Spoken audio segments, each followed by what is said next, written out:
Soap மேக்கிங்கோட part 2 video இது. Part 1 video வந்து கமெண்ட்டில் பின் பண்ணி வைக்கிறேன். கண்டிப்பாக மறக்காமல் பாருங்கள், யூஸ்ஃபுல்லாக இருக்கும்.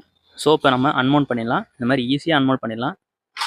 அன்மோல்ட் பண்ணிவிட்டு நம்ம கிடச்சிருக்க சோப்போட வெயிட்டை செக் பண்ணிக்கலாம். வெயிட் வந்து 1500 கிராம்ஸ் வருது. ஃபஸ்ட் டைம் நீங்கள் செஞ்சு பார்க்கும்போது நார்மல் நைஃபே போதும். அதை வச்சு மெதுவாக நீங்கள் ஸ்லைஸ் பண்ணாலே ஸ்லைஸ் ஆகிடும். நான் ஒரு சோப் 100 கிராம்ஸ் வர மாதிரி கட் பண்ணியிருக்கேன். ஸோ எனக்கு கரெக்டாக 15 சோப்ஸ் கிடச்சிருக்கு. இப்போ நம்ம மேக்கிங் காஸ்ட்டை கேல்குலேட் பண்ணி பார்க்கலாம். ரொம்ப சிம்பிளுங்க. நம்ம யூஸ் பண்ண ரா மெட்டீரியல்ஸோட காஸ்ட்டை நம்ம கேல்குலேட் பண்ணாலே நமக்கு ஒரு சோப்போட வேல்யூ கிடச்சிரும். நான் வாங்கின ரா மெட்டீரியல்ஸ் பார்த்தீங்கன்னா coconut oil 1 litre, castor oil 1 litre, butter 1 kg. அதோட ப்ரைஸ் பார்த்தீங்கன்னா தேங்காய் எண்ணெய் 1 லிட்டர் வந்து 400 rupees வருது. கேஸ்டர் ஆயில் அதாவது விளக்கெண்ணெய் 1 லிட்டர் 400 வருது. பட்டர் 1 kg வந்து 400 வரும். காஸ்டிக் சோடா 1 kg வந்து பார்த்தீங்கன்னா 60 to 80 rupeesல கிடைக்கும். நீங்கள் பிஸ்னஸ்க்காக வாங்குறீங்கன்னா பர்ச்சேஸ் பண்ணும்போது பல்காக பர்ச்சேஸ் பண்ணுங்க எல்லாமே. ஸோ உங்களுக்கு காஸ்டிங் ரொம்ப அஃபோர்டபுளாக ஆகும். ப்ளஸ் மேக்கிங் காஸ்ட்டு கம்மியாக கிடைக்கும். எனக்கு டோட்டலாக 1 kg மேக் பண்ணுறதுக்கான மேக்கிங் காஸ்ட் பார்த்தீங்கன்னா 607 rupees ஆச்சு.